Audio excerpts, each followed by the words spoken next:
भारत के सम्राट और एम्परर एम्प्रेस ऑफ इंडिया वह उपाधि थी जो कि भारत में ब्रिटिश राज के शासकों हेतु प्रयोग होती थी। कभी भारत के सम्राट उपाधि भारतीय सम्राटों जैसे मौर्य वंश के अशोक महान एक या मुगल बादशाह अकबर के लिए भी प्रयोग होती है। वैसे उन्होंने कभी भी यह उपाधियां अपने लिए नहीं घोषित की। ब्रिटिश ईस्ट इंडिया कंपनी द्वारा मुगल बादशाह को पदच्युत कर देने के बाद ये कंपनी विघटित हो गई। इसके बाद भारत की सम्राज्ञी का पद महारानी विक्टोरिया ने 1 मई 1876 से ग्रहण किया। यह उपाधि भारतीय उपमहाद्वीप के ब्रिटिश अधिकृत क्षेत्रों एवं रक्षित क्षेत्रों के ब्रिटिश साम्राज्य में औपचारिक समावेशन के 19 वर्ष बाद सृजित किया गया। इनमें अधिकांश वर्तमान भारत सिवाय पुर्तगाली क्षेत्र गोवा, सिक्किम राज्य, फ्रेंच पांडिचेरी के पाकिस्तान, बांग्लादेश एवं बर्मा सम्मिलित थे। ब्रिटिश प्रधानमंत्री बेंजामिन डिसरायली को इस उपाधि की सृजनकर्ता बताया जाता है। यह उपाधि तब सृजित की गई जब यह निश्चित हो गया कि महारानी विक्टोरिया की पुत्री राजकुमारी विक्टोरिया ही महारानी बनेंगी, क्योंकि उनके पति ने जर्मन शाही गद्दी संभाली थी, जिसे कई बार एकदम गलत भी बताया गया कि एक पुत्री अपनी मां से बेहतर उपाधि ले। विक्टोरिया के मरणोपरांत उसके पुत्र एडवर्ड सप्तम ने गद्दी संभाली और उसकी उपाधि थी भारत के सम्राट। यह उपाधि तब तक चली जब तक भारत एवं पाकिस्तान 15 अगस्त 1947 की अर्धरात्रि को यूनाइटेड किंगडम के राज से स्वतंत्र नहीं हो गए। यह उपाधि एडवर्ड अष्टम के उत्तराधिकारी जॉर्ज षष्ठम द्वारा 1948 तक जारी रखी गई। भारतीय मामलों में हस्ताक्षरों के लिए ब्रिटिश सम्राट सम्राज्ञी आरआई रेक्स रेजिना इम्पेरेटर इम्परेट्रिक्स और द अब्रिविएशन इंडिया इम्पेरेटर इम्परेट्रिक्स के आद्याक्षरों का प्रयोग अपने नाम से पूर्व करते थे। तीनों विवाहित सम्राटों की पत्नियां आर का प्रयोग करती थीं। यही कई तत्कालीन ब्रिटिश सिक्कों पर प्रयोग होता था।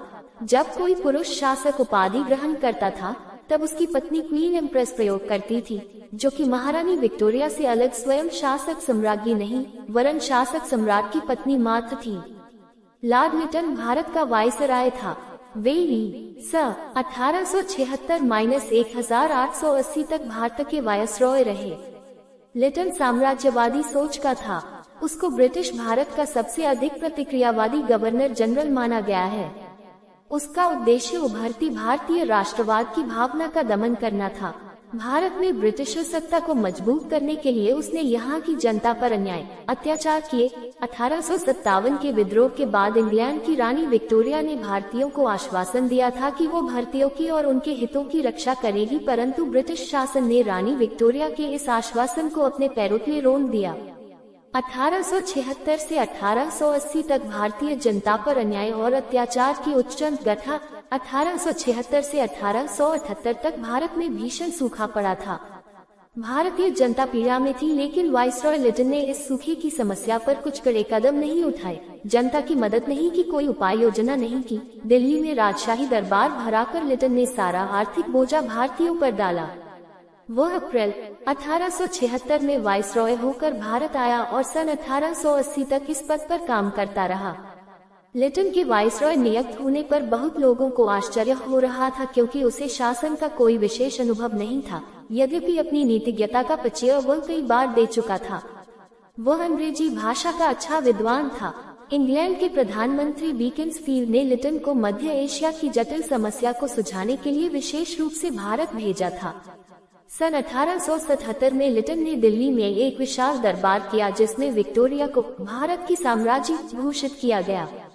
इसी समय दक्षिण में भीषण अकाल था, जिसमें लाखों व्यक्ति भूखों मर गए।